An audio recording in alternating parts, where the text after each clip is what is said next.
Welcome, Earthlings! From the minds of Dylan Oltoft and Rob the Piano, we bring you Laughing on a Prayer! Tell me, Rob, what does a podcaster look like? But podcaster looks like a podcaster. Where are you from? Podcaster? Podcaster any place I heard of. They speak English in podcast. Well, yes, we gave them the language. Podcasting, motherfucker. Do you record it? Oh no, I don't record my podcast, actually. Then you know what I'm saying. What Yes. does a podcaster look like? Probably a little better than two fucking idiots like us. Say two idiots again. I dare you. I double dare you, motherfucker. Say two idiots one more goddamn time. Zwei Idioten. We tried to keep that going as long as we could. I hope the German well, we'll get into it. Anyway. Oh god, there's a fucking... we're the German. We'll get into the German later, so... We'll get into the German later. Oh yeah, because we... Foreshadowing. Hello there, everybody, and welcome back to the next episode of Laughing on a Prayer. I am Dylan Oltoft, and this is... Hans Lander. That sounds like the best Dutch porn name ever. Well, it's like the Hans Lander in log jamming. It's Christoph Waltz's character in Inglorious Podcerst. Oh yeah. Anyway, so I wonder what we're going to be talking about this week, Dylan. Nazis. Yeah. Take a shot. Oh well, if you insist. Oh yes. So then, everybody, we are of course doing a whole episode dedicated to one particularly amazing filmmaker. What's his name, Rob? His name is Steven Spielberg. Steven Spielberg. Yes. Oh no! Wait, sorry. I actually struggled to make a joke there. I think what's a Steven Spielberg film I actually like? I was like, actually, Jaws is kind of shit. There's loads of good ones, like Tintin, Saving Private Ryan, E.T. The extra testicle. No, we are doing Tarantino. Doesn't that sound like a weird millennial name a dinosaur would call himself? Tarantino. Guys, velociraptors are like so problematic. We call them Tarantinos now. We call them Tarantino. Oh my god, you're such a privileged Tarantino. Oh my god. Like, do you even understand about the Diplodocus? What? And here we have the Tarantino Rex cancelling the Velociraptor for making a racist tweet. Although Tarantino's the last person to be calling out racism. He does love that very specific word. I will. Do you think Sam Jackson's given him the pass? The infamous pass. Yeah, because there's like an interview, isn't there, where he's like, Tarantino can't be racist. Oh yeah, because every we'll get there. That'll be a very favourite one. Yeah, we are of course doing Tarantino. Rob, would you say you're a fan of his films at all? Yes, I am a fan of Tarantino films. Me too. There's never really much conflict in these episodes, is there? We just agree on everything. Well, there might be. There is one film that I will bring up, which I do not like, but we will get to that later. But, of course, ladies and gentlemen, we have the questions from viewers, and they shall be answered before we go down this rabbit hole. Once again, if you would like to have your question read out, put it out down there in the comments. We love reading your guys' comments. Anytime you go for the comment section, you will see we have liked each one. We read your comments. Put them down there. Yes, we do. So, now, Rob, who's asked us a question? This is more of a suggestion, but something that I... Please tell me you're not just reading out a comment saying, go fuck yourselves. It was more of a suggestion, but for... I mean, they didn't say fuck ourselves. What have we got? Who's this from, sorry? This is from Molly, faithful listener. Love that Molly. Yeah. I have some Molly every time I go to a festival. I don't know what that is. What is that? Is that slang for the marijuanas? That's what the kids are taking these days. They get a handful of Molly. Sorry, Molly, if you're listening, we didn't mean you. Especially the fact that it's kids. Come on, man. Anyway, on to the fucking question. What's Molly got for us? She says, would you guys do, and this is again foreshadowing for certain other podcasts, would you do episodes on, say, Johnny Depp, Keanu Reeves, or Jim Carrey? I'd say right away, I think we talked about John Wick quite a fair bit, and we've really blown Keanu Reeves.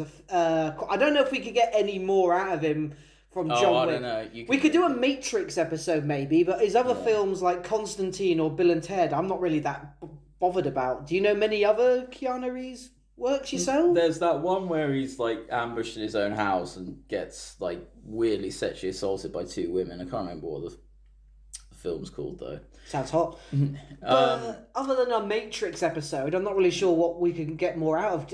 What about Keanu. Johnny Depp and old Jim Carrey? Now, as for Johnny, given current times as of recording this, there's a lot of palaga surrounding him at the moment. Yeah, we can talk about his films, though. I would love to do that if we could, but obviously you and me contain a lot of animosity for a certain person in the current or conflict, so it'll be hard not to talk about that bitch. I mean, you say the word person, but... Pirates films, obviously my hard-on, as people who listen to the Musical Theatre episode know, I've got a massive hard-on for Sweeney Todd. Yeah, quality. But then again, that just makes things like, when I got to do those sort of films, I'm like, we could just do a Tim Burton episode. Because Tim Burton's put him in nearly all of his films, hasn't he? Yeah, maybe we could. Okay, next question.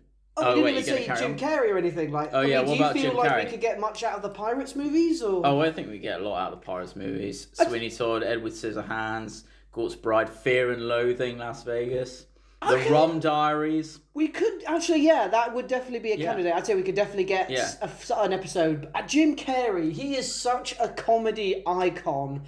I don't think we'd be able to say anything majorly engaging, because it would be another episode of us just blowing him. Yeah. We could talk about maybe the controversy for when he stopped doing action films. I think it was after Kick-Ass 2 when there was like a massive shooting. Jim Carrey said he was no longer going to do violent films. Yeah, I don't know why he said that. Anyway, maybe we'll talk about that in the Jim Carrey episode. We have another question. This is from George. And this is George Evans. Another faithful. It was St. George. Faithful. No saints are listening to this podcast. St. George, I just want to take a moment. George has been a massive fan of ours for a while now, and I want to do we can do a shout out for his Facebook page, can we, Will? Yes.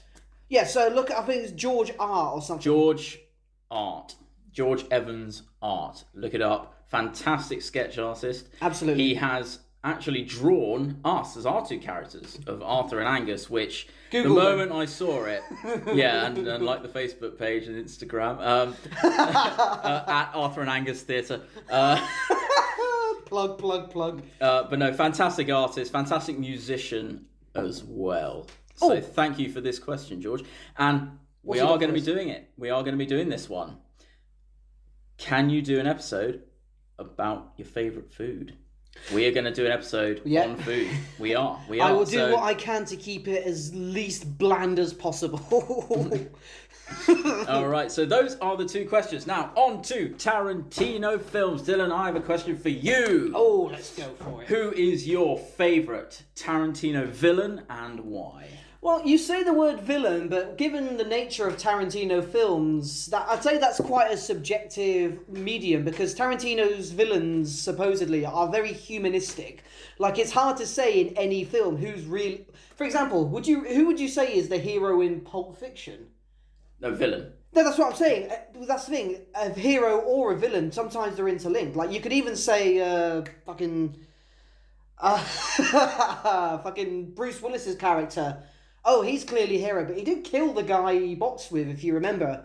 Like, in the boxing match he was meant to throw, he ended up killing the other guy. Is he a hero? Yeah, but then you have things like Monsieur Candy and Hans Lander, the ones that are clearly, bad guys. Like, Okay, it's easy to pick a villain out of, say, Reservoir Dogs. Yeah. Favorite villain? Fuck. I'm gonna have to go with DiCaprio from Django then, because that motherfucker just made me want to bite my own lip off. Yeah. It's out of all the villains, like there's been. When you think of how much you hate a villain, you think of okay, what's their motivation? And the other villains' motivations, say in like Inglorious Bastards or and all that, they were bad, but for some reason, Leonardo DiCaprio's existence just pinched a nerve worse than any of the others. Like I hated him more than I hated Nazis. Yeah. He reminded me.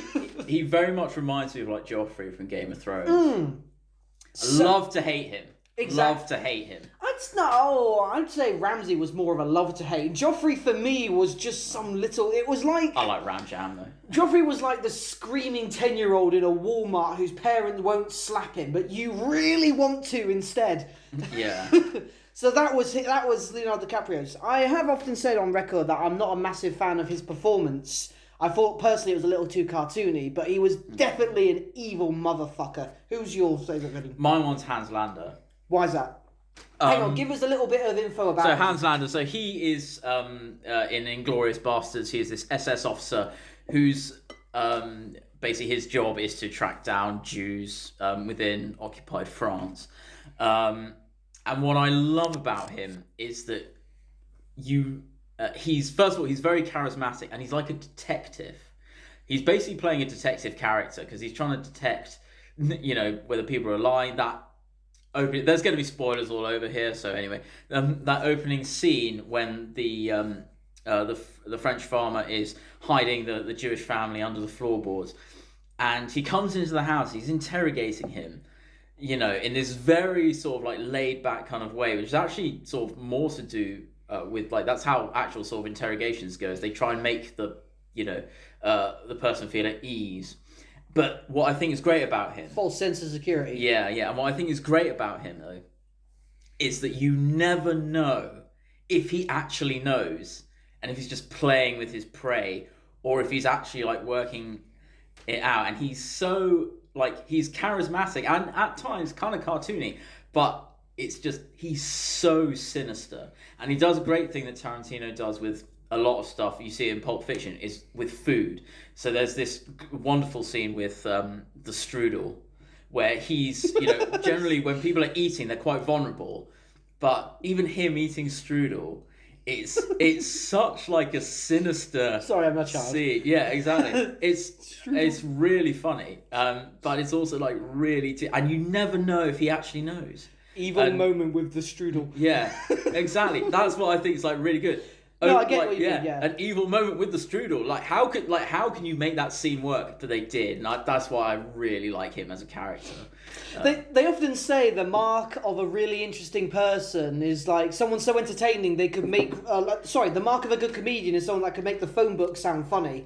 I think that's also the mark of a great villain that can make something seem so innocent seem sinister.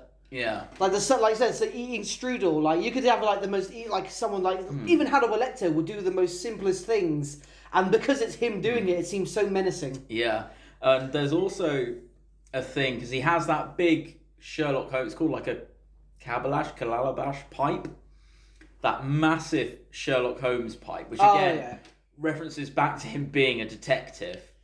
And obviously there's the kind of obvious. Dick measuring contest in that opening scene where the Frenchman pulls out his pipe and then Hans Lander pulls out this massive, great big thing. But then he's smoking like a cigarette in that apple strudel scene.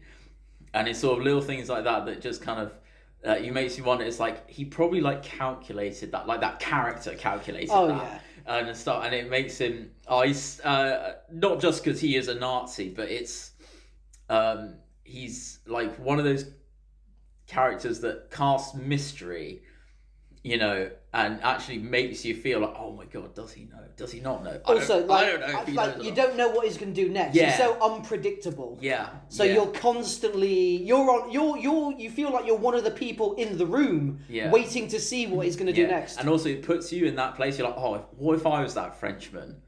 What would I say? What would I do if he was like interrogating me? Like, To be honest, you so very eloquently and really well put your reasoning, whereas mine was just, he's a cunt. That was a really good answer. But it's a good reason, though. He is a cunt. That is a great one. Okay. Your question from moi. Who is the most entertaining Tarantino character? Oh, mate. You can choose anyone. If you can pick DiCaprio if you want because of how flamboyantly clownish he was. Most entertaining. Who, when you think Tarantino, the first person that jumps to your mind, maybe, or something? Oh, for me, the most entertaining. I think it must be Christoph Waltz I love Christoph Waltz, obviously. In Django, though. Oh, yeah. Why? Because he's, again, a bit like Hans Landa. Maybe it's typecasting, I don't really know. But he's like this gentleman killer. And he's got this sort of eloquence about him, and even though he does die, sort of halfway through the film, good way to go though. Yeah, good way to go, and the fact that spoilers, and his introduction, the way he speaks, and his overall presence within his scenes, even though he actually doesn't speak as much as. So he's sort of like a side character, but he is there through a lot of the film. But I think why I like him so much is that, first of all, the dynamic between him and Jamie Foxx, who I also love, is really, really... It works like so well. And then, towards the end, that he ultimately dies of pride. So he's like this bounty hunter that is saying, oh, well, these guys kill for money. They don't care. Yeah, but they kill bad people for money. Yeah, and then they do it for money. We do everything for money. Yeah, exactly. But ultimately, he does the opposite, which I think such a good way to kill a character. I think, and it's sort of like one of those things. What? Because he killed DiCaprio on principle rather than money. Yeah. This is someone the law will never hold accountable for his actions. He could have left and whatever, but he didn't. I just think, mate, damn, that's that was good. And I was totally out of the blue as well. When he shot it, I was like, oh, fuck. I had no idea that he was going to do that. I thought he was going to do it. But then he shot him, and then that glorious gunfight breaks out. Oh, so good. We'll get to that. But no, I get what you mean. But I think part of me knew he was going to do something. Because, again, because it was keep flashing back to the guy who got mauled by the dogs and all that. Yeah. Every man has a line inside themselves that if they witness another man cross, like if you witnessed another man, say, molesting a child, that might snap something inside you and you kill them right there. Yeah. And I think that was it for him. He just couldn't stomach being around. I think he even said in the film, he didn't see him as a man or anything. He saw him as a demon, a monster. Yeah, and, there's also just a little, aside that I really like about this. The bit where Django and his wife are reunited, or whatever. He just goes, "You silver-tongued devil, you!" after she faints. I was like, that's so funny. And he's got humour about him. He's definitely a really likeable character. Oh, yeah. You almost kind of wish, and I hope they never do this because it's so Marvel. But imagine getting a film on his origin. Yeah. That ends with him maybe meeting Django. We find out what went through his life and all that. Because he's German as well, and he's got this ridiculous tooth that wobbles on the top of his carriage. It's very entertaining. Good answer. What about you? Oh, Jesus Christ. Now, obviously, a very obvious response would be Jules from Reservoir Dogs, or maybe even Jules from Pulp Fiction, or I was then going to say Mr. Pink from Reservoir Dogs, or he was I'm a big Steve Buscemi fan. I like Steve Buscemi as well. Have you seen him in Death of Stalin? You've watched that, haven't you? Yeah. Oh, hilarious. I also really like his little speech about why he doesn't tip and all that. But obviously Tarantino is brilliant for those little tidbit conversations. But I'd say, weirdly enough, my most entertaining Tarantino character is Vincent Vega. And okay. And the reason for that is, one, he has this air of... I don't want necessarily coolness about him, but for a guy that's obviously he's a hired killer or some sort of enforcer for Marcellus Wallace. It's kind of vague exactly what their job is. If they're just hitmen or they're part of or they do collections or anyway. But it seemed, because he says himself, like he's the thing, he doesn't watch TV, but he seems weird. He has loads of pop culture references. Like I kind of find it hilarious. The little things you don't notice that you think about later on, you're like, holy shit. For example, he went to France, right? But he then went to McDonald's. Yeah. He went to a McDonald's in France. Yeah. Like, he goes to one of the most cultural epicenters in the world and goes to McDonald's. And I just love that about him, sort of thing. And then he's talking about how a foot massage is in the same ballpark as getting erotic and all that. And then, obviously, when he gets in that little argument with Mr. Wolf, where he's like, could you say please? Obviously, his relationship with Jules is really funny, because Jules is someone that's, I wouldn't say hair trigger, but someone that's actually rises in emotion. But I don't think I recall Vincent Vega ever losing his cool. Yeah, no, he doesn't. He's stone cold. Even when, was it Mila Wallace? The wife? Mia Wallace. Mia Wallace, played by like... Uma Thurman. Yeah, even when she's ODing, he's panicked and all that, but he's never hysterical. He's like, oh shit. And I know it's because he's like a heroin addict, and even that I kind of find really entertaining, because he can just casually do heroin. Yeah, and also what's interesting about that scene is that it's like, he's worried, but he's not worried about her. He's worried about what's going to happen to him. Oh, exactly. Well, why should he give a shit about her? He's known her for an hour. Not to sound like an arsehole, but, you know. I think a part of me actually feels that, because I've watched Pulp Fiction a number of times, is that Jules actually, it's sort of like when he gets angry, it's sort of like an act.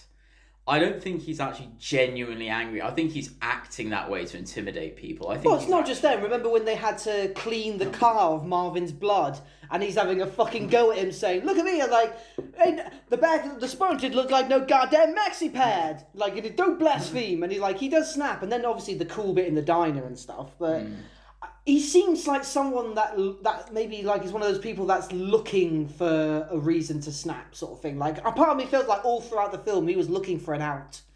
He realised after they miraculously didn't get shot, like, I need to get out of this fucking job. Yeah, and there's that scene that people are talking about when the guy in the bathroom comes out shooting his revolver and doesn't hit any of them. Yeah. When they move away, there's a bullet hole right behind him. I thought, he must have, what was it, a revolver, so he had six shots? Yeah, six rounds. And but when he moves, there's a bullet hole right behind him, which, theoretically should have just gone straight through him, but it didn't. Then he has that, conversation about divine intervention and stuff. Oh, yeah. Neat, isn't he? As someone who knows guns themselves, obviously I know a little bit, and I know a big hand cannon would have a lot of recoil. As someone that knows guns, does it make sense that he might have missed someone that maybe never fired it in his life? Potentially, but he was like, he was in like a room with them. Did he close his eyes? He was like you 5. Motherfucker! Yeah, he was like 5 yards away. I think he did have his eyes closed. Did he actually? Well, that might have been why. He was just firing blind with a big hand cannon. That might have been why. And also the fact that no one in that room was completely deaf afterwards is beyond me. Well, Marvin was in the corner, so maybe he would have had the best sort of thing. Like, obviously, okay. Oh yeah, but firing a gun is loud enough. But firing a gun inside, cannot. That's basically, it makes it a flashbang. Well, Vincent and Jules himself had, I don't know what their guns were. They look like maybe they had 1911 Colt 1911 pistols, which I'm sure themselves are pretty like. But they wanted shotguns. But that's why I like Vincent Vega. The way he carries himself, and it's hard to describe it really. The reason I find him so fascinating, he looks like a man that tries to be cultured, but he's just kind of so dim or comfortable with what he already knows. It's sort of like an idiot abroad if he was failing to try and be better. Yeah, it's almost like he's got, I feel like he's he's very desensitized to it all. Yes, exactly. And so, when he's in those like high tempo situations where someone's shooting at them with a bloody, cannon, it's sort of like he's just like, well, not the first time, and then... Well, there's a theory on Reddit, and it's a really fun theory. It's all talk. It basically, I wouldn't say it's a theory, but it's basically talking about how technically Jules and Vincent are terrible at their jobs. From the first thing, like they're on the way to a killing, and they're just talking about McDonald's. They say they should have had shotguns, and even at the end, how does Vincent die? Because he went to the fucking bathroom in the guy's place. Like, technically, these two are terrible. And he left his gun Exactly, on the counter. Like that. It's like, why? All these small little bits, and again, like you said, Marvin didn't tell him about the guy in the bag. They should have searched the place. They should these guys are terrible at their job.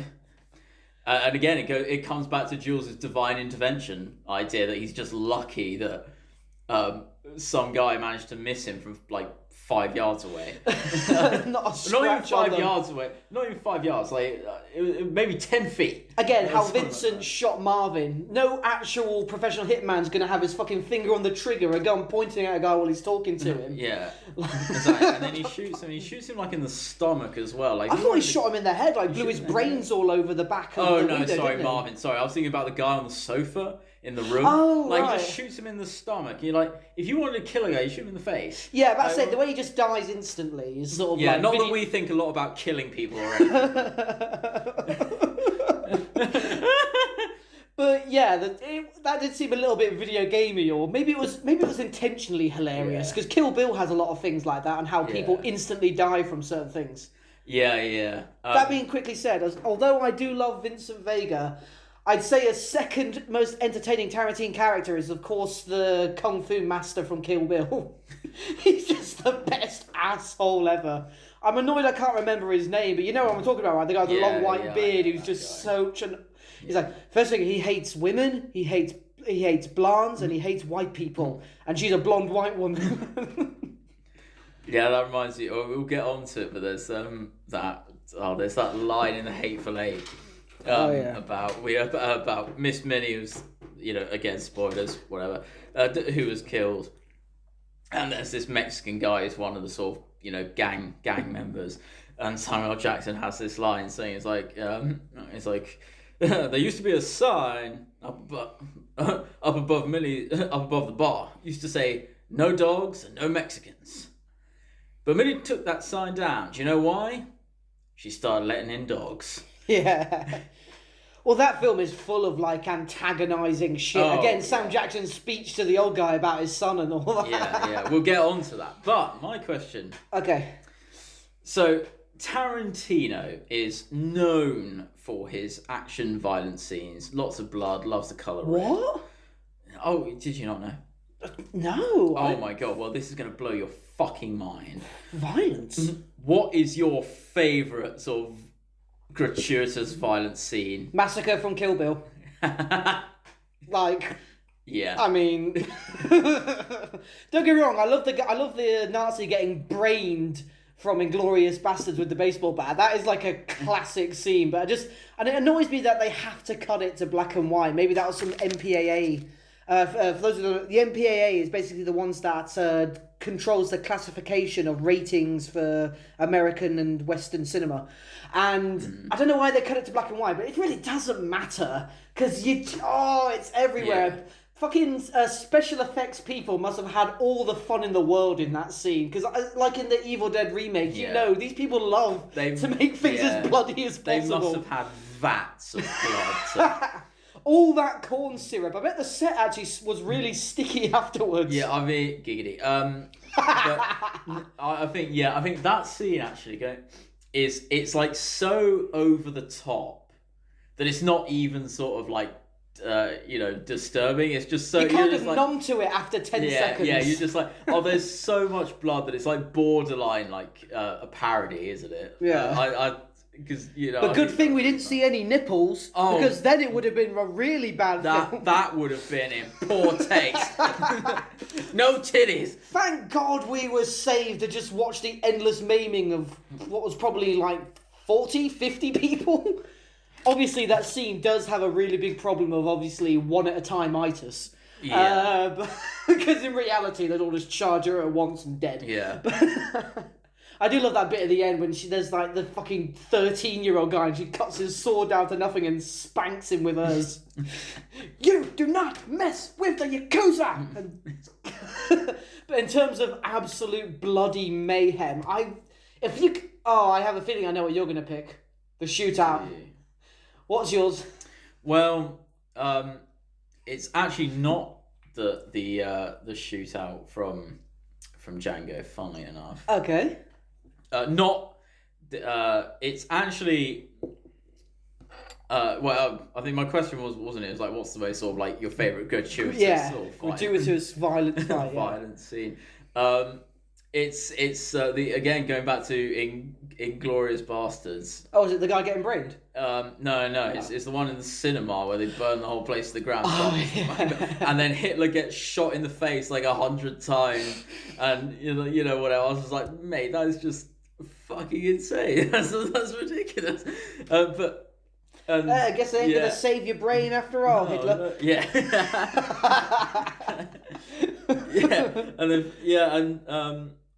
I was just like, mate, that's fucking nuts. I was like, even it does support the Candyland shootout. I really love because it's action packed and it's like really great. But it's the first or the final one when he goes when he goes back. No, the first one. Okay. The first one, that's the highlight. I do like the one when he goes back though, and there's that woman when I think the biggest obvious pull string back when he shoots a woman and she just that's so weird as well. So that she's standing sideways onto him and then just flies backwards. Yeah, and obviously, as you know, no bullet will project. The only way someone could be shot backwards off their feet is if Django himself was also pushed backwards. Exactly. There's no free lunch with physics. Also, a bullet. I love that phrase. Yeah, a bullet big enough to do that also wouldn't do that. It would just vaporize you. I would also say even a cannonball wouldn't do that. It would just take off your torso. Yeah. That is a great one, but and we will get on to Django. So the first one though. But that's my favourite one. But my favourite, sort of loads of people dying scene is the Inglorious Bastards in the cinema scene. Oh man, Rob 2021. The best everybody dying scene is Inglorious Bastards. It's a Tarantino film. Leave me alone. Imagine someone hearing that but with no context, they don't know that's the name of a film, just the word Inglorious Bastards. I mean, to be fair, I think our entire podcast is a whole no context cesspool, isn't it? I like to think, I don't know what you're going to fucking name this one, but I like to think people could click on this, know what they're getting into. They don't. Oh wait, was that as victim blaming? They knew what they were asking for it. They clicked on the video. Yeah, what were those listeners wearing at the time? Oh, this is not the time to be making those jokes. I mean, let's be honest, it's never the time to be making any of the jokes that we fucking make. I would love for Twitter to try and cancel us. I'm not... joke's on you, motherfuckers. I'm not on Twitter. I'd touch myself reading those tweets. Okay, so let's just make this really simple.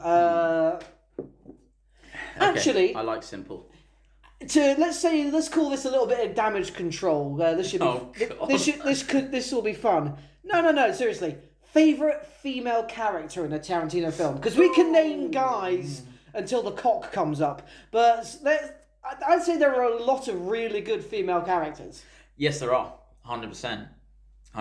I think my favourite female character is probably Mia Wallace. Ooh, why? Because I remember earlier I referred to her as fucking boring. Oh, did you? Oh wait, I think that was in a conversation with someone else. Anyway, carry on. I told my brother we were doing this, and we had a bit. Oh right, I like her for a number of reasons. Is that she's one of these characters that, well, first of all, we must address her sort of cocaine affiliate. Her love for cocaine. You think a drug addict would know the difference between cocaine and heroin? Yeah. Unless I don't really know. But anyway. Well, that's how she OD'd, right? She confused Vincent's heroin. I thought she just did too much cocaine. No, Vincent bought heroin from his dealer because he's a heroin addict. I thought he took the heroin though. What do you mean? Didn't he take the heroin? He's Not all driving of it. his car. Yeah, he took some of it. You don't take all of your stash. That's what'll get you through the weekend. Weak. As in WEAK. But no, I like her because she's one of these characters that actually really doesn't give a shit about anything. She's married to Marcellus Wallace, who does not look like a bitch. But it's she doesn't really care about him. She doesn't really care about who Vincent is. You don't think she cares? We never really got a hint of their relationship. She was afraid of telling him about what happened about being OD, but other than that, yeah. I mean, you'd be afraid of telling your partner you just got back from being OD'd. Yeah. Again. Allegedly. We'll do an episode on that. So. Yeah. But it's like, I think that what little part she plays in that film, I think she's one of those characters that she doesn't sort of.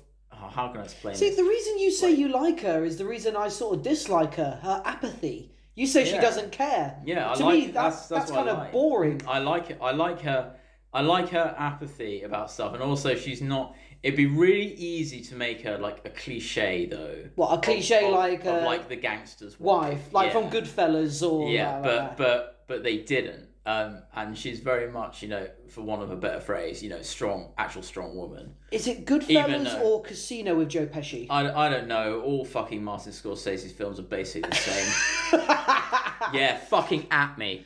People have said that about Tarantino. Actually, there's a theory that all of his films take place in the same universe. Like, apparently Vincent is related to... forgot his name from Reservoir Dogs. When he's cutting off the guy's ear. Oh. Fuck, I can't remember. That's embarrassing. Yeah. Could you... obviously, because Tarantino is known for his conversations, what's your favourite scene with her, then? Your character? Mia Wallace's? Yeah. What's your favourite scene favourite moment? Oh, it's when they're...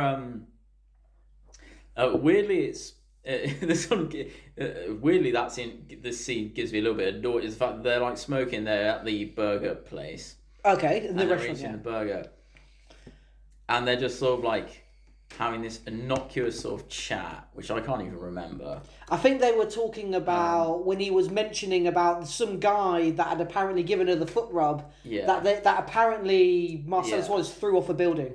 Yeah. Oh yeah, that's it. That's it. And again, like that's like one of those things where I think, much like Vincent Vega, she's desensitized to shit. Like she probably sees that stuff like all the time. Well, gangster's wife, probably used to rumor. Yeah, exactly. And she's just sort of saying it as just she's like eating a burger, and you're just like, okay, like that actually gives depth to her, because like if she hadn't seen all that stuff, she'd probably be like really shocked, but she's just sort of talking about it. And then Vincent as well. What I like about the scene is the fact that he's just like, yeah, I know that shit. Do you think maybe it's... I like it not just because of her, but like between the interaction between the two characters. That's why I like it. Do you think that maybe it's an interesting to see these two? Because obviously, even though Marcellus Wallace is the gang boss, she also has a certain amount of power. Yeah. Like, she could have gone home, said, yeah, Vincent stared down my top, and he'd be killed. So maybe she has an air of coolness about her. Again, maybe the same reason I like Vincent so much. He's cool. That she knows that she just has to say something to Marcellus Wallace, and someone can be killed. Yeah. Again, so maybe she has a lot of power. Yeah, I think what I like about it is that in that situation, it'd be really easy to have like... You could do like a really cliche sort of shit with it. Right. And I'm glad that they didn't do that. Because like any man was, oh, you're taking out the mob boss's wife. Fuck, you'd probably be really, really worried. But Vincent's like, no, I'm just going to do some heroin and it's going to be gravy. It's like all these things happen the same night, right? So imagine the whole film. I know it took place in the day and the day after, but I mean, for example, imagine finding out the guy you paid off to throw a boxing match doesn't do it, and then on the exact same night you get a phone call saying your wife's dead. So you've lost a shit ton of money and your wife. That would piss him off. Yeah, and then they did the old fucking stab in the chest with the adrenaline thing. Yeah, and then the next day, Marcellus Wallace loses his booty virginity. Yeah, and also I'm fairly sure that that's not... I'm fairly sure... I mean, I'm not a doctor, I'm fairly sure you can't stab a needle through someone's chest plate.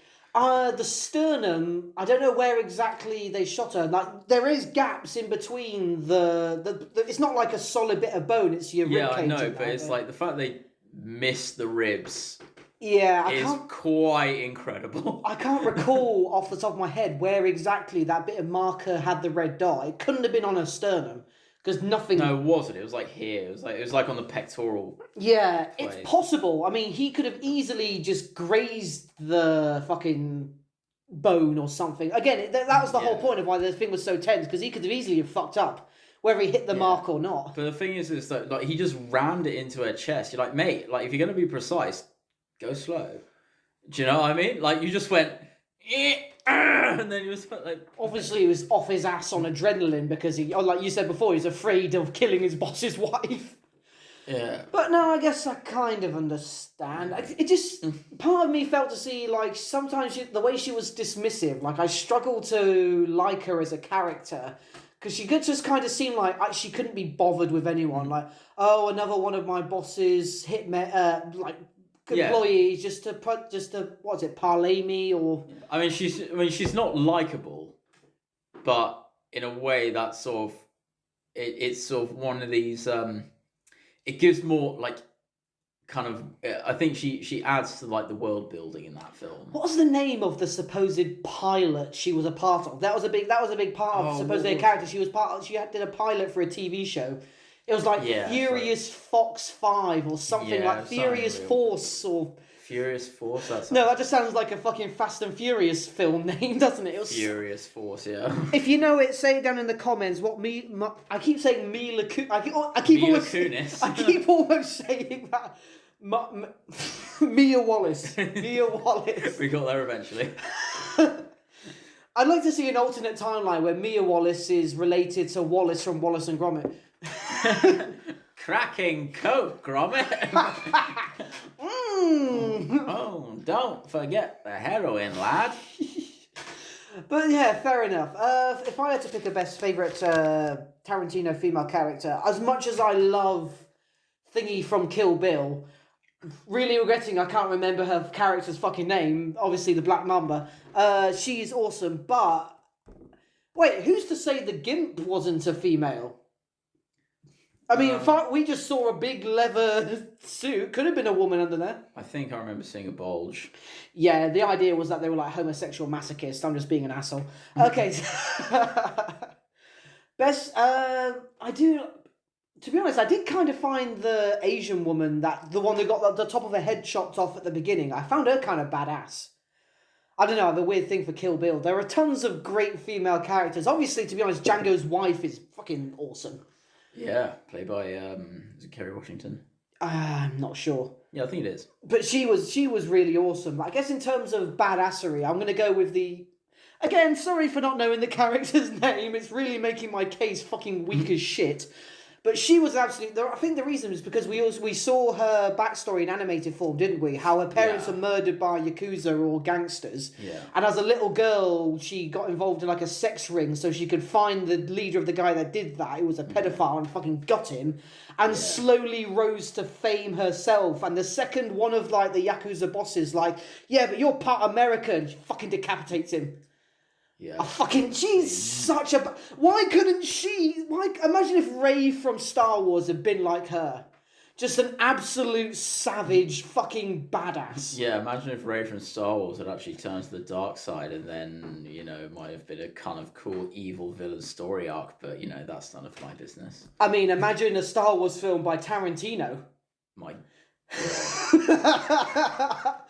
I would love to see a fucking blaster lightsaber shootout.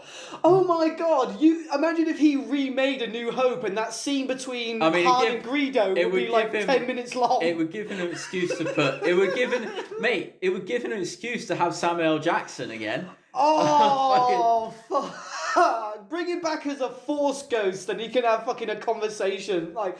And obviously Tarantino's a big comic book nerd. There's a speech in Kill Bill I want to make a little rant at. But yeah, that would be... No, to be honest, yeah, the Asian girl from Kill Bill, absolute fucking badass. And even the way she died was fucking awesome as well. It was like... Obviously the top of her head... I'd say that's one of the most unique deaths I've ever seen in a film. So many people just get a headshot, decapitation, but no. Yeah, getting shot in the face, your head chops off. That's weak sauce. Specifically, just like just above the eyebrows, sort of like lobotomy-esque sort of. Yeah. I don't know what you call that, a mini decapitation or something. Half decapitation. Quarter capitation. Decaffeination. But it's like also like, you know, like Game of Thrones when the Hound just fucking cuts that dude in half. Like that's it's just you need to elaborate more. Yeah, Battle of Blackwater, where he just full on slices a dude from like shoulder to sternum. Like, do you think he learned that from his brother? Remember that one scene when the mountain's just hacking people up? Yeah, exactly. Anyway, next question. I think we've done 3 each now, haven't we? Have we? Okay, well I've got another one. Okay, go for it anyway. What is your favourite Tarantino like character quote? Oh, fuck you with brass bells on. I'm gonna go. I'm gonna order a big plate of blueberry pancakes. There you go. Right, what's yours? I'm kidding. That was that fucking ditzy girl. What a weird character. What was the point of her? I'm gonna get on to some points about that as well later. Okay. Best quote. I do love Mr. Wolf. There is a certain phrase that I'm not allowed to say that Jules says to Marcellus Wallace over the phone when he says, "I'm sending in the wolf," and he says, "Hey," and he says, "Shit." I'm not allowed to say. That's all you had to say. Like, oh yeah, that was so cool. Again, I'm not allowed to say it. Yeah, no. Fuck. Do you have one? I might need a moment to think. I have one. Okay, what's yours? And it's a great sort of Chekhov's gun moment. Is in Django. Oh. Where there's that flashback to the guy where he says, "I like the way you beg, boy," and then Django later comes up, shoots him. He just goes, "I like the way you die, boy." I was like, mate, that is such a cool line. I like the way you die, but I was like, and then it like, you know, rounds back to what the guy said before. I was just like, oh, justice. I was yes. I was like, oh. Well, again, just like from Batman Begins, I don't have to kill you, but I'm not gonna save you. Yeah, but I don't have to say you. Yeah, again, like that. It's like a Chekhov's gun moment. You're just like, yes. Yeah, like such a cool line. That is cool. And the way that Jamie Foxx delivered it as well. It's just like, I'd say good. Django and Pulp Fiction are the most quotable. Like, Kill Bill's great, but if you ask me to quote a line, I honestly might struggle. I couldn't. And then obviously, Inglorious Bastards and Reservoir Dogs are great, but again, quoting a specific like little phrase. I suppose there's like, that's a bingo is that really great? Well, no, but it's memorable. I didn't say it was great, but it's memorable from Inglorious Bastards. That's a bingo. I guess it's I'm going to go with the phrase I can't say.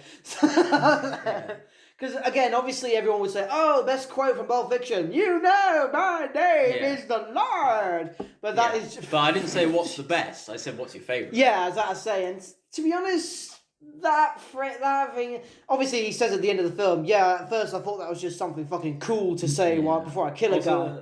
That phrase doesn't really get me. Like it doesn't really get me. I'm not like, oh, that's a great phrase. Like, I get it. He quotes scripture, but it's like, well, it doesn't get me that phrase really doesn't get me riled up. I'm not. Yeah, I guess it would freak a person out. Like, holy shit, this is like some sort of psychopathic zealot. Yeah. I'm trying to. I think. Yeah, there are some great quotable lines in Tarantino films, but not all of those films have them. No, but again, I think Tarantino himself would prefer you not remember quotable lines, but enjoyable scenes. Again, like the breakfast scene in Reservoir Dogs and all that sort of thing. Like, he doesn't want you to remember lines, he wants you to remember characters. Yeah. I would say the focus is on them, and that's why he humanizes them so well, sort of thing. Like, he doesn't want to make them one-note like plot devices. Like, "Hi, honey, I'm home." Like, I imagine Tarantino... Again, it might go back to his comic book roots, because a lot of comic book characters, while they do have quotable moments, they're still, like, fully three-dimensional people. Not all of his characters are, though. Who would you say is like more one note? Well, I think this might be the time to go on to the Hateful Eight. Oh, okay. Quick thing to establish. Rob did not like this film. I was indifferent to it. But Rob, why did you hate this film? Well, there's a number of reasons why I didn't really like it. Let's hear him. So, for what it is and for what it does, it is far too long. It is 2 hours and 47 minutes long. It's nearly a 3-hour film. Quick thing, do you find it weird how at the start of that film he said Tarantino's 7th film? Like it's 8th film. 8th film. Like, yeah. I don't think any other director does that. It's weird. Because he only counts Kill Bill as one film, doesn't he? That seemed a bit like an ego stroke as well. The next thing is, I was, funnily enough, actually, I was giving feedback on your book. I wrote a book. Was doing that for 15 minutes. Those 15 minutes doesn't matter. Doesn't matter. You can skip those 15 minutes. It won't affect the film whatsoever. Wait, I'm sorry. I'm confused. You were doing feedback for 15 minutes? No, I was doing feedback for your book, and whilst watching the film. Oh, right. Whilst watching the film, those first 15 minutes you can skip. They add absolutely nothing. This is the first thing. It's way too long for what it is and what it does. I like the carriage conversations a little bit. Unmemorable, maybe. But I'd say there's a lot of foreshadowing in it. Obviously, the woman that's the fucking the gang member, and obviously she's saying all this shit and then fucking beating the shit out of her. It's also there's lots of real shoehorned in exposition.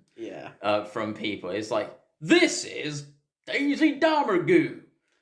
Oh, look, is that Chris Maddox from Maddox? And you're just like... That was a problem I had with it, because America's a big place. How do all these people fucking recognise each other? Yeah, all suddenly. And also it's like... and also the way it's like, it's introduced so clunkily, I couldn't get behind that. Also, and then they, inevitably they come to Millie's haberdashery, and they have all these people that... It's not even I don't like them, because it's called the Hateful Eight. They're all terrible people. But I just don't care about them. So when they inevitably die, I just did not give a shit. Like, even Samuel L. Jackson, who's sort of the focal point of the film, I didn't give a fuck when he died. I was like, I do like that line, like when the hangman catches you, you hang. You hang. It's like, oh, okay. Fine. And then there's also a scene in the carriage where Kurt Russell... John Roof, the hangman, he makes Samuel L. Jackson put handcuffs on, then takes them off 5 minutes later. So you're like, why did you bother doing that? Could that be maybe like the show of dominance, like they do when they take food from people? Yeah, but it was pointless. It was like, put these handcuffs on. I'm going to take them off 5 minutes later. Why? That's pointless. Stupid. Yeah. And then the character I liked the most was Chris Maddox. All right, this racist Confederate guy. He was the most charismatic. He was the most funny. He was the most enjoyable to watch, even though he's a terrible asshole. And then there's a whole thing with Samuel L. Jackson about sexually assaulting that Confederate general's son. Yeah. And you're like, okay. You have to use the word dingus, I believe. Yeah, it's like, okay. Don't care. And then he got shot in the balls. And then what I think the thing that really annoyed me was that halfway through the film, they basically tell you what's happened. They tell you that Millie's haberdashery was invaded by these gangsters. They killed the people. What, do you mean when they were under the floorboards? Yeah, Channing Tatum's under the floorboards. This was their plan. This is what happens. And you're like, okay, I already know what happens. So now I have to sit through the rest of this film to see shit that I already know what's going to happen. Well, why? And then also... A few films have done that, where they start at the end and they go back. Even fucking Deadpool did that. But he didn't do that. He started halfway through. He put the end in the middle. And then another weird thing, he decided halfway through the film to put narration over it. Oh, yeah. That was random. It was out of nowhere. Yeah, that's really weird. I don't know why he would do that. Do you think the whole thing was maybe subversive? No. I think no. Ego stroke. Because we do know that Tarantino has a really big ego. And then he also did it in chapters. I don't know why he did that. That was really weird. But maybe he wanted it to be like a Netflix TV series and they wouldn't let him. But I think the main issue that I have about it is that people excuse this film saying, oh, it's Tarantino, therefore it's acceptable. It's like, no. Like, if there was any other director, if I did that, if I made a film like that and did that shit, people would be criticizing me to fuck. But people have like this, oh, it's Tarantino, so therefore it's fine. Yeah, it's like no, Lacoste. it's not. Like the shirt I'm wearing right now has no image on it. It cost me £2 in a charity shop. Like, no. You put a little crocodile on it, and suddenly it's worth £50. Yeah, exactly. That's it. And there's so much. I think it was just I really had so many, like, not even just the fact, just practical and kind of storytelling points, issues with it, that I watched it recently. I actually watched it last Friday, and it's so long, and there's so many bits that you can just not pay attention to, and it won't change anything. Do you think there's a way for example, a way you think could fix the movie? I mean, are you happy with the fact everyone ends up dead in the world? Like the idea that this was all one terrible accident, like a cocktail clusterfuck. All the wrong people were in the wrong place at the wrong time. I think what I would do is I would not have loads of empty space in it, because there's so much empty space in it. Use that to build character development, and actually have characters that, even if they are terrible people, you could be interested in. Because honestly, like, when they all died, I just didn't care. I was like, okay, I think what this movie suffers from is it's more plot-driven than character-driven, whereas Tarantino is infamous for his character-driven storylines, where you have really great characters, but these characters were just lackluster. So maybe sort of like the problem with the Star Wars prequels, where they knew they had to end in a certain way. Yes. Regardless of motivation or what made sense, because of the way the New Hope started. That's a great analogy. Yeah, it's very much plot-driven, not character-driven. Yeah. Motivations and the way people act and respond don't make sense. Yeah. Whereas, if you think about it, Tarantino is really known for his characters, not necessarily his plots. But he just and I was excited. Maybe I think actually I was probably guilty of definitely being expecting a lot from great characters, but just didn't get any, and therefore I think it's probably bad. That's probably my fault. I guess the reason I was a bit... Oh, sorry, go on. Yeah, but it tries to be kind of a lot of things. It tries to be sort of like a detective story at points. Then it tries to be... they're trying to figure out who's lying and all that sort of thing, and then it's whoopsie-doo, the letter from Abraham Lincoln. Yeah, oh look, they're all lying, and then it's like, well, to be honest, everyone in the West was full of shit. Yeah, but there was potential. There was nice bits in it. I will say it's not all bad. There are great bits in it, like, you know, post-American Civil War, where you have things like Chris the Reconstruction Maddox. period. Yeah, where you have people like Chris Maddox. And, you know, this is a phrase that's used by neo-Confederates about the war of northern aggression, where, you know, this idea that it was the North that were attacking the South, who were definitely, we were just trying to defend our rights. It's like, no. Well, to be honest, the Northern Union did want all of America to be under the idea of a unified union, whereas the Confederate States just wanted to be separate, because like Texas was its own country and all that sort of thing. So in a way, it's like the idea of when Japan was all these warring states, and then they became unified, and the North in America was basically that, unifying all of America. Yes. And the Confederate States were like, fuck off. Yeah, well, yeah, they were like, fuck off. I want my right to own other people. Yeah, bit of a history nut here, and the North actually did own slaves for a little bit after the war. If I recall, they punished the South by taking them immediately away. They weaned it out in the North. But you know, people that say that the American Civil War is not about slavery are just it was. Fucking idiots. It absolutely was. Those guys are but it was also about control. Let's not ignore politics. Yeah, and also what's interesting is the fact that Django was the film before that, which was pre-Civil War, and this one's post-Civil War. Would you almost say maybe... Sorry, go on, sorry. I would have liked to see sort of maybe more of that. What do you mean? Not to make it a historical film, but I felt like it could have taken place. It wouldn't matter that it's after the Civil War.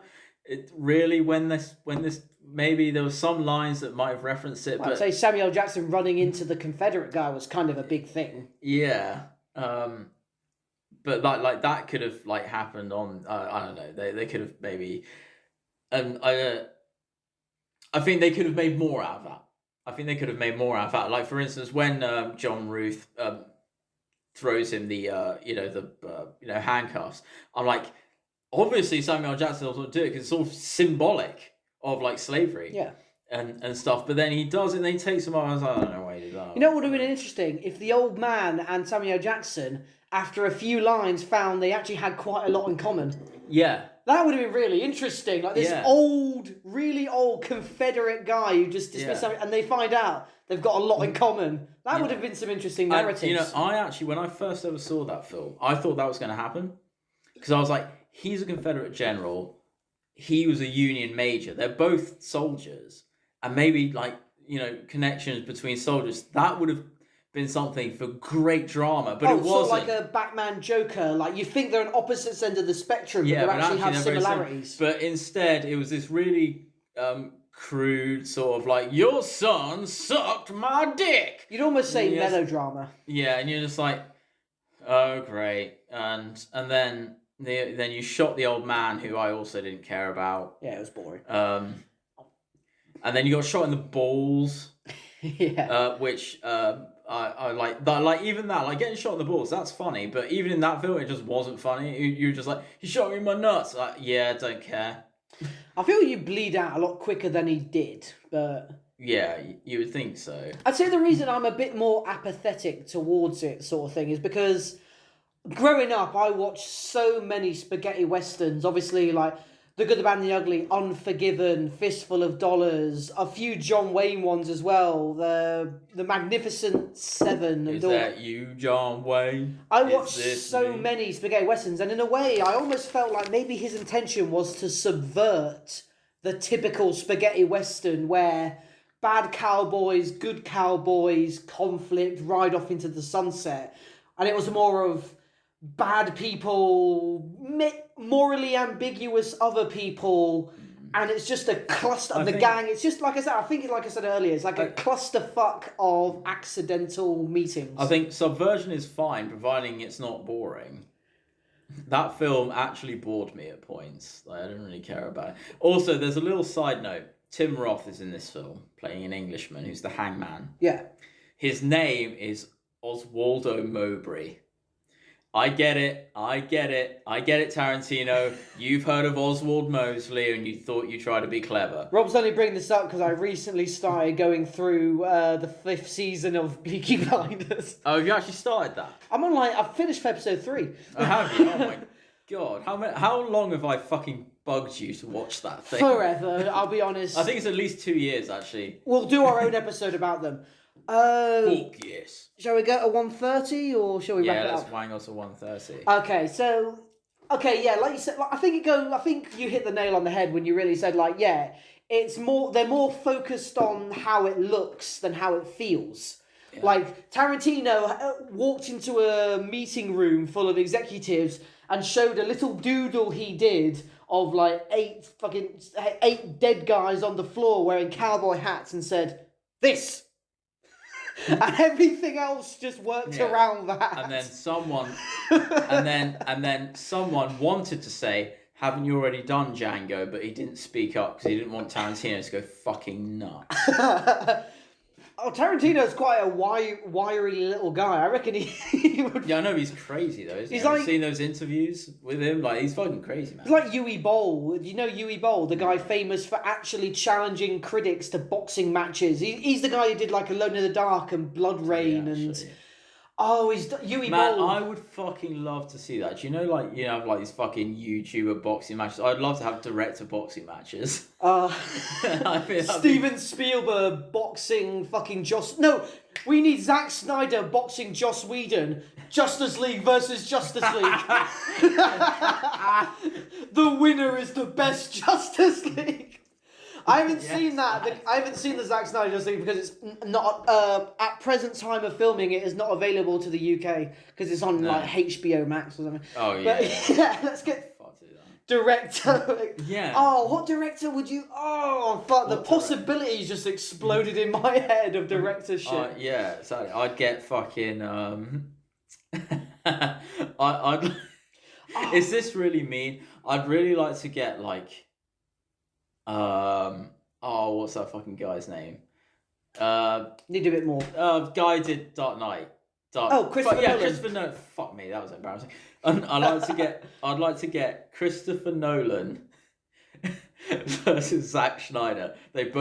One of them dresses up as Bane, the other one dresses up as Batman, and they have a fight. I don't think it'll work well, because when it cuts to Christopher Nolan throwing his punches, the camera will be all over the place, and when it cuts to Zack Snyder, he'll be going too slow. Yeah. So one's boxing in shaky cam, the other's boxing in slow motion.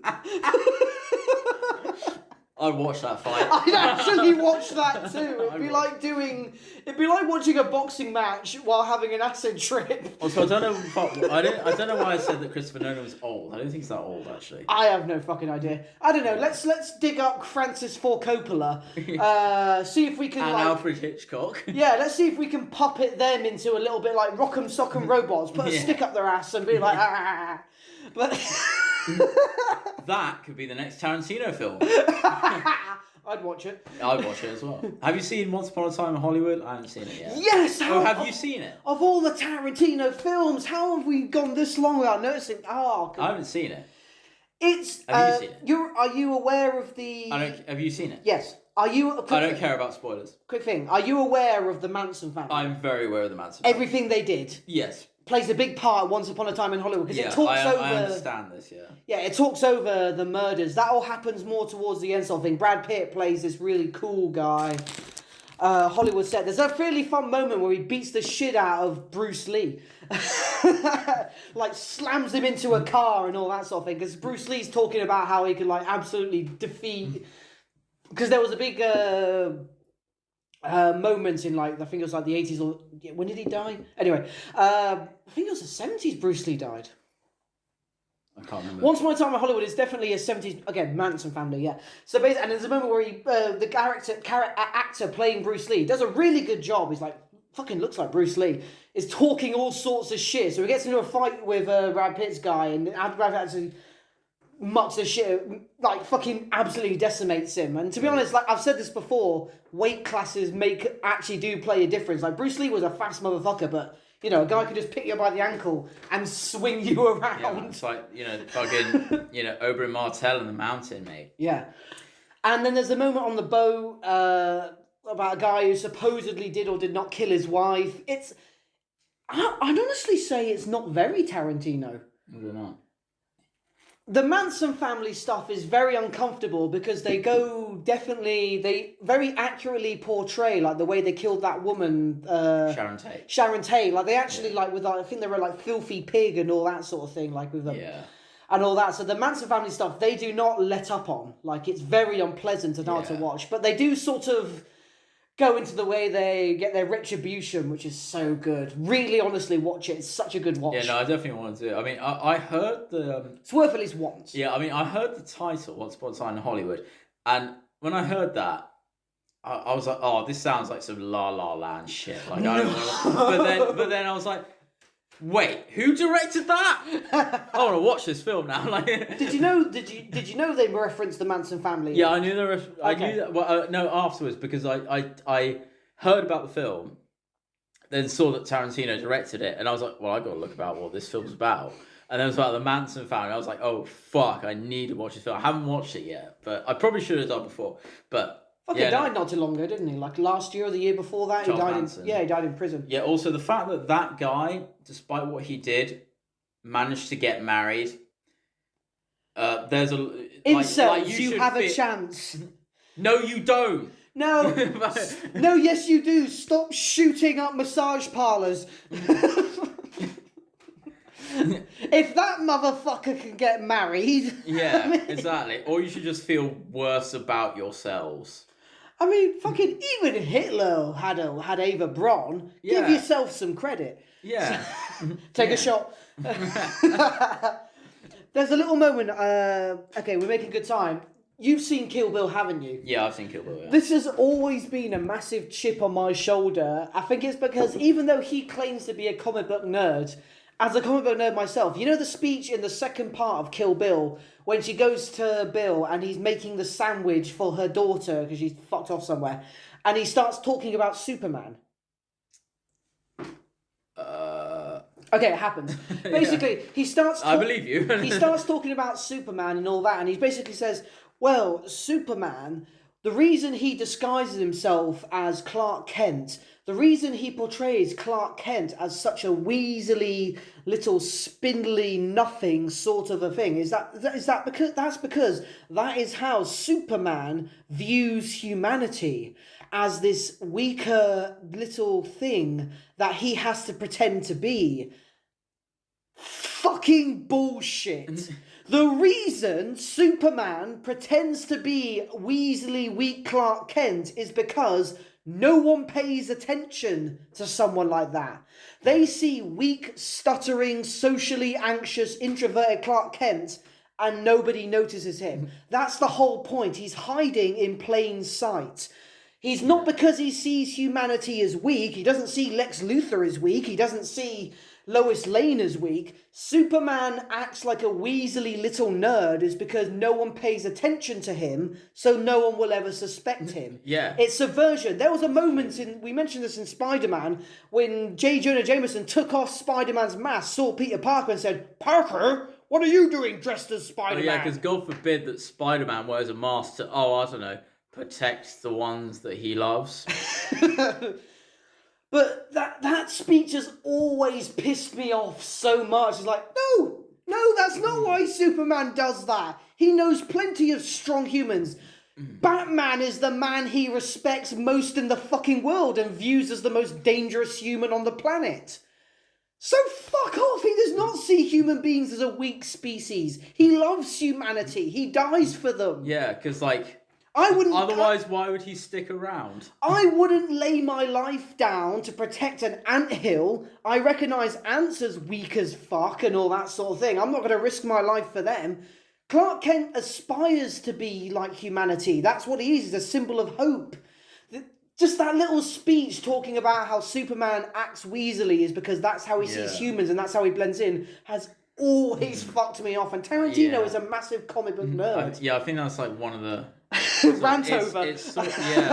No, but I agree. Like it's a little bit of sort of like pseudo intellectualism. I think that doesn't quite like sort of pull off. I don't really get that either. It's obviously it's a fun speech because it's Bill as himself as an all-powerful guy who's just a dad. Because when she goes into that scene, she obviously, as you're expecting, all the epic fights she's had before that, you're expecting like you get in an old cheesy Chinese movie, like Bill would be on a golden throne or something, and her daughter would be in a cage, and like, "Save me, mommy!" Yeah. But it was just a domestic house. It was just normal. Yeah. She was playing games. He also did a speech about how she understood death from killing her goldfish. Yeah. And then he does that speech about Superman, the superpowered guy who lives like a normal man to blend in, and he's living like a normal guy in the house. I get the juxta-fucking position, but it doesn't make sense. You can't make an analogy to justify your own bullshit if it doesn't make sense. Yeah, again, it sounds like one of those lines that Tarantino wrote, and then but like no one else had the guts to tell him that it was dumb. But Kill Bill was like one of his earliest films, wasn't it? It was like one of his first ones. Yeah, it was, I think. I think it's what put him on the map, definitely. But I love the Kill Bill films. It's just that, again, we've done like how much of our fucking podcasts on nerd shit. Well, I mean... 2 superhero things. There's nothing shit about nerdy stuff. No, it's... To be honest, it's what's dominated the box office for the last decade. Yeah, exactly.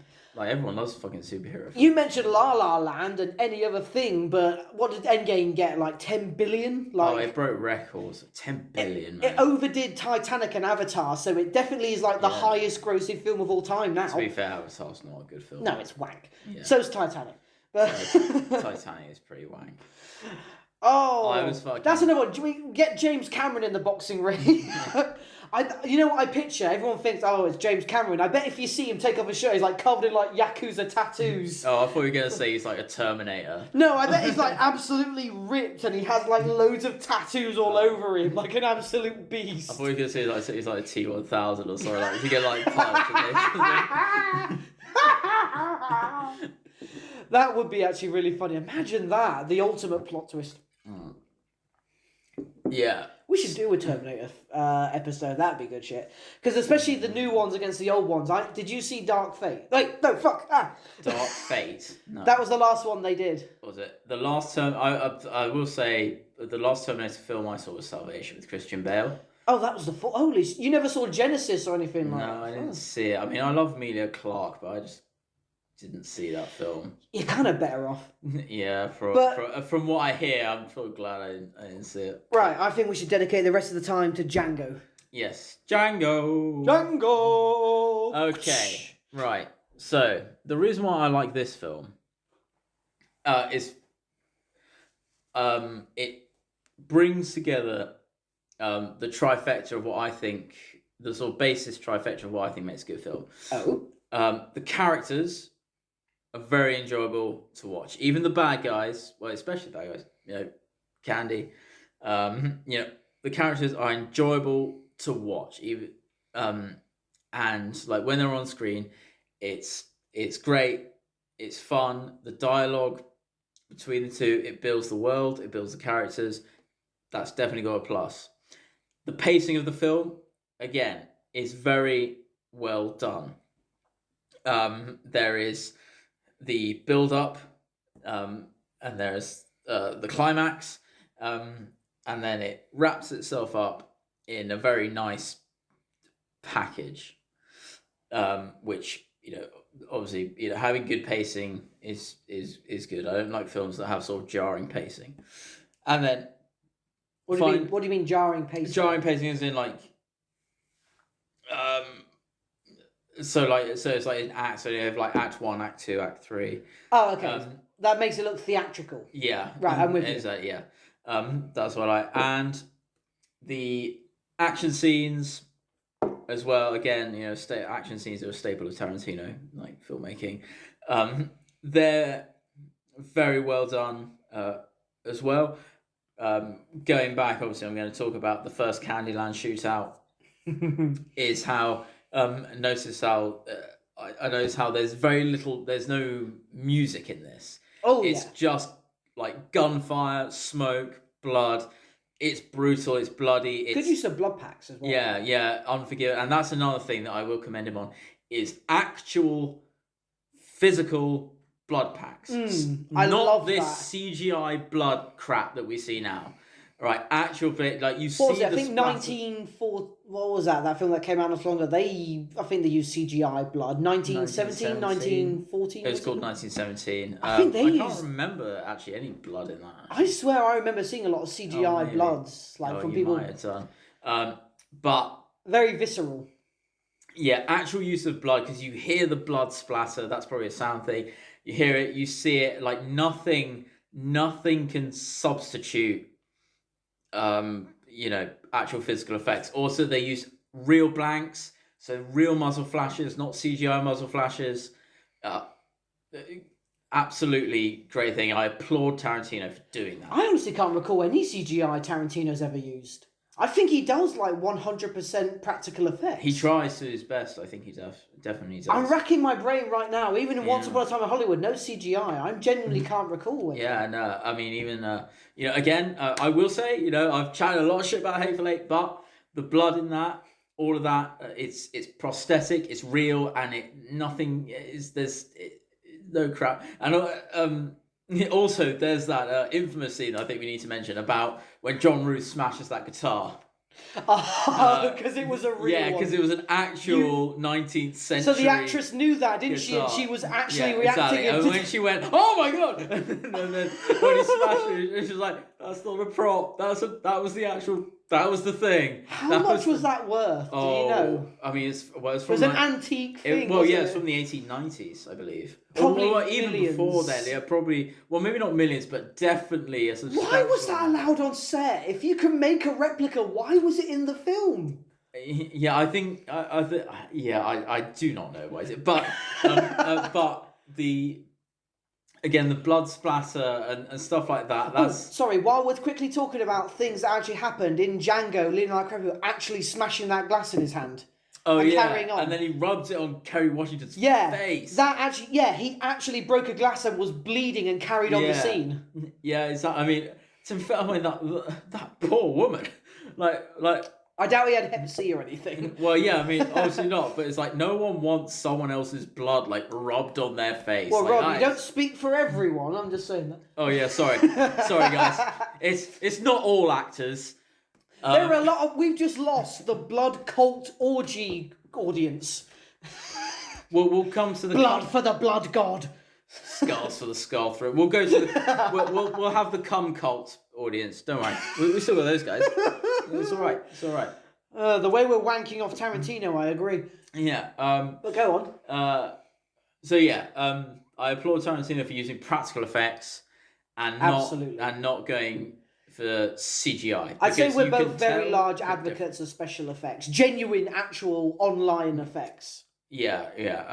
I mean, like prosthetics and stuff like that. I mean, going back to films like The Thing, when all of those are actually practical, they're not CGI, and there's something about actually seeing something in the real world. Humans can tell, like we can tell, and I think that is something that I will not fault Tarantino. Well, that's how James Cameron fucking made a masterpiece with Terminator 2, because he'd go back and forth between the CGI and practical effects, so the eye's constantly fooled. And it was seamless. Like that moment when Sarah Connor shot the grenade launcher into the T-1000, CGI, when he's blown apart in like two pieces, that was real. Yeah. They actually made that. So it's just... And again, Django, he's a special effects designer's wet dream. Mm-hmm. You hear you're working on Tarantino effect, it's like Willy Wonka in Candyland. Yeah. Oh, bad choice of words.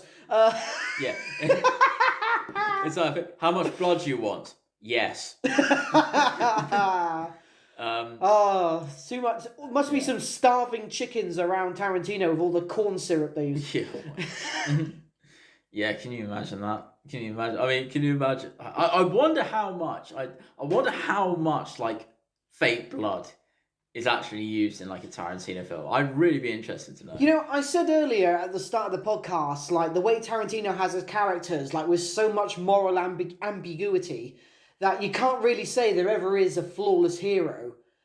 Even though Django does he's very much the sort of... He expressionlessly murders people. You could almost say a sociopath, but I don't think he is a sociopath. Exactly, because every death you feel every person he kills, because you've gone through what he's gone through, you're like, do what you want. Yeah. Django, do what you want. You've earned it, mate. Yeah, but I don't think he's a sociopath because he obviously cares for his wife and stuff like that, and like. I just meant it in the way of how he kills people without a second thought. It's like a hair trigger. Like again, when he was obviously he planned it, but when those Australians, when he just instantly took him down the second he got a gun, he didn't even hesitate.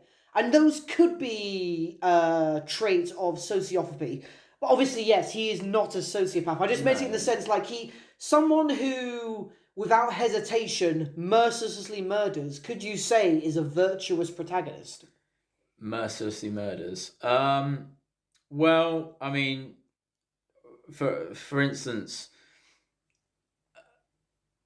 the people that he kills are insanely racist. First of all, insane. So it's really hard to give a shit about him killing them. Yeah, but it's definitely not sociopath, because a part of sociopathy is that you lack empathy. If he was a sociopath, he probably wouldn't give a shit about his wife, but he clearly does. Whereas... Well, there are plenty of soldiers who have high body counts who are still human and all that, aren't there? Well, yeah. It's just a matter of surviving what you've gone through. I think there's this idea that Hollywood puts through, which I think is something that Tarantino sort of says, that actually killing, is kind of like natural. People kill each other all the time. Like we have war and stuff like that. But just because you kill people doesn't mean you're a sociopath. I can't remember who said it. There's a famous quote. It's like, even if there was 2 people left on the planet, there'd be someone who wants another person dead. Yeah. Yeah. Yeah, probably. People kill. Yeah. But animals kill each other all the time. People want to kill each other. But... Animals don't kill each other for leisure or for no...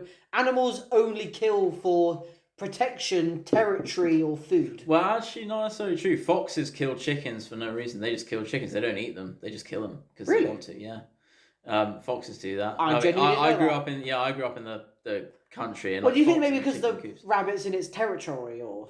Whereas chickens, like a fox will go into a chicken coop, kill them, and then just walk off. Like, they won't even eat them. That's very surprising, because tigers or lions, if they've eaten, you can go into their enclosure and they won't kill you because they've got a full stomach. But foxes, for whatever reason, and I'm talking about rural foxes, not urban foxes. I was going to say, do you think maybe it's because they're particularly a bit more feral? A rural fox is very different from an urban fox. An urban fox is a scavenger; it will nick out your bins. That's about it. A rural fox, they'll fight dogs. Oh, then you'll know, Rob. What does the fox say? I believe it produces a high-pitched bark.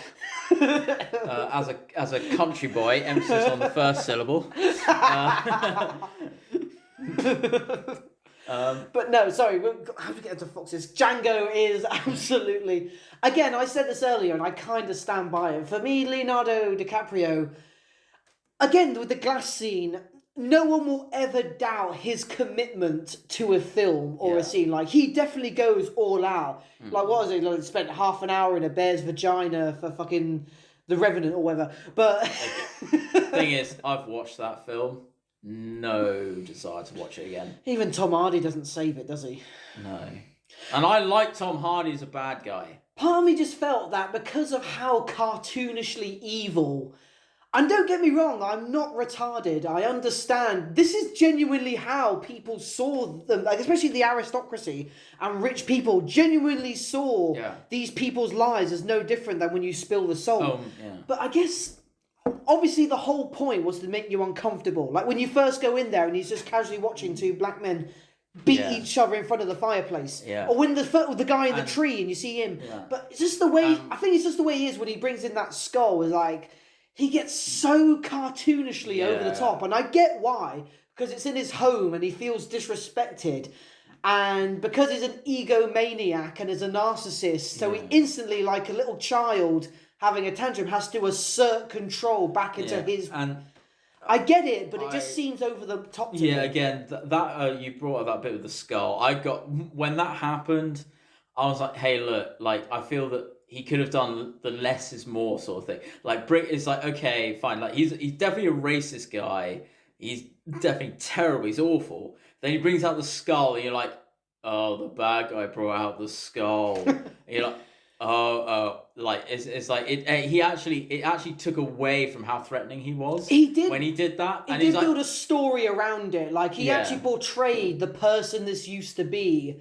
As like, I think he said it was like his father's most dedicated slave. Yeah. So by keeping it as a memento, that was somehow honouring his spirit. Like some really twisted shit. And then he did the weird thing saying, it's like, you see the line across the skull, it means that they are something really racist. It's an old medical thing. They actually was I can't remember the exact term, but basically like they actually used to have dioramas of like parts of the brain as like the idea of like, oh, your skull was this shape, so you're a Libra. Like shit like that. It was debunked years ago. But his whole thing was like, let's see, this part of the brain, it's dedicated towards being subservient and so on. But I think it was just the fact that it was like, when he did that, it's like, mate, you're actually taking away from the character. I actually was scared of this character. I thought he was really sinister. Then you brought this out, and then, like you said, he was such just like a cartoon. He was basically what I think lots of people kind of think racists are like. He's like almost like a caricature at that point. Yeah, and then it took away from it. And that's the problem. Real racists, not all of them, but a lot of them are so disgustingly subtle. Yeah. That you can't. That's the thing. You can't weed them out. A racist. That's why you only really find out someone's like racist when you get them like 10 shots of whiskies in and they say something. Well, then you friend them on Facebook and shit. Or you see what they've been posting recently. But that's the thing. Like, he just went so over the top. I was like, no, you were doing great. Yeah. You were a malevolent, heartless psychopath, and then you just less is more. And again, you use psychopaths. You can't tell a psychopath. Exactly. All right, psychopaths are like I get. Well, the reason psychopathy, the reason psychopaths function the way they do is it's purely observatory.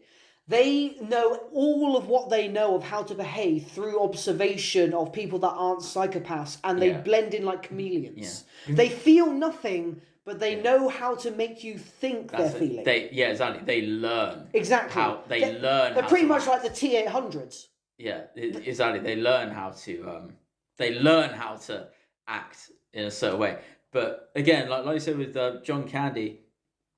Wait, what? Who? John Candy.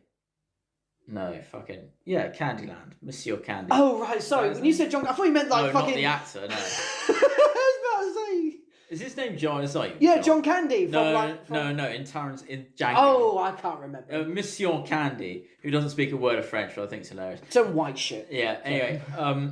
What I think is... what made him a good character is that he was very volatile, but... this is sort of a big but, is like I feel like the trope of a villain being volatile is kind of overused. However, I think what they did use to make him somewhat understandable as a villain, because obviously he's not a monster to everyone, because as you remember, Samuel L. Jackson's character, I don't know exactly how to describe him, because there probably was a term for the hierarchy of how you'd run a plantation. Whether his character was referred to as the head slave, but basically he was obviously, because me and my partner watched it recently, and we were like, the way he'd interact with Leonardo DiCaprio's character is like, I'm amazed he's saying that he's arguing with him, and he's like, you're going to let the black man in the house? We're going to have to change the sheets. We can't use the good shit. He would argue with Mr. Candy because he's in some sort of position of power. And it was so like jarring the way the amount of cheek you get away with. You could almost say it is, but there are. This is going back to the American Civil War. You were sort of talking about. Is that there were certain slaves, and don't get me wrong, they were absolutely slaves. They were owned by other people, which is awful. But there were certain slaves that had been passed down through generations. Yeah. Where the family would treat them, I hesitate to say the word better, but they would treat them, a bit more differently from other slaves. And there would be slaves that they had that would sort of kind of elevate themselves to, kind of the kind of level of, I say, staff, maybe, which is, I think, what Samuel L. Jackson's character is supposed to represent. But I think it was more than just seniority. I think it was the idea, like, for example, British colonialism. We go and we take over a place, but will we leave, for example, in India, will we leave a white guy in charge? No. You appoint one of the natives as the one in charge representing you. And I think in a way that's what he sort of was doing. Obviously, while the cats are away, the mice will play. So he had one of his slaves gave him a position of power in the hierarchy. Like, he ran the manor. Like, throughout the film, he was telling the servant girls what to do and all that sort of thing. Yeah. Like, he was looking after the place in his stead. And because maybe he was also black, that they were a lot more, like, as long as you were told, you weren't mistreated. Because, again, he was talking about when Django's wife had ran away, and he was like, so where is she? Well, where do you think she is? She's in the hot box and all that sort of thing. How many ran away while I was gone? Like, I think 5 or so? I would relate him to... going back to talk about Nazis, is the fact that there were in the concentration camps, there were Jews that were appointed sort of guard roles. Yeah. And it's sort of one of those things that actually the reality is probably, hey, look, I'll give you an elevated position, make your life less shit, or else.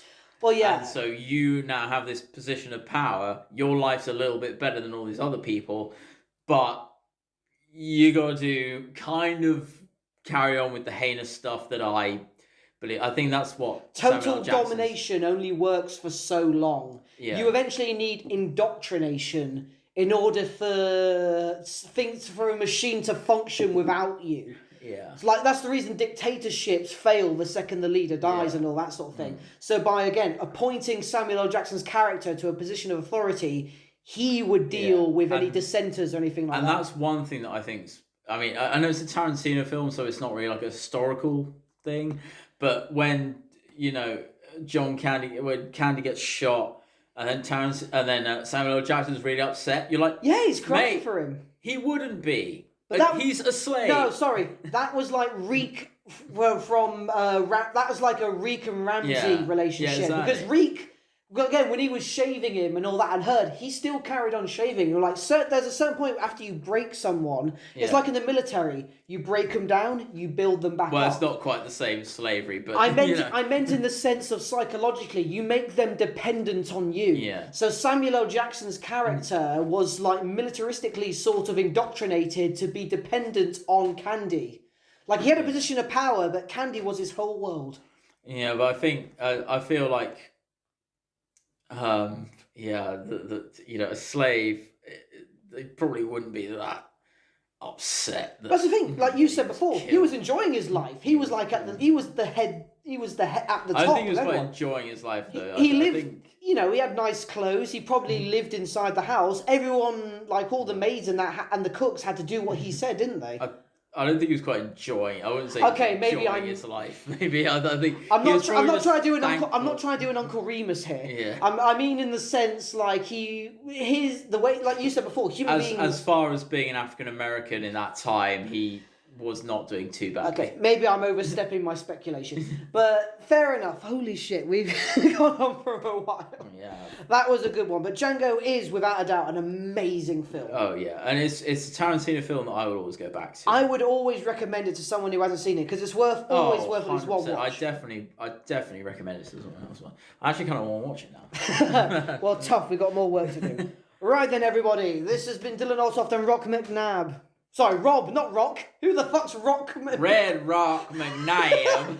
That was such a smooth lead into an ending. Yeah, exactly. Well, ladies, gentlemen, boys, girls, and everyone in between. Thank God kids don't listen to us.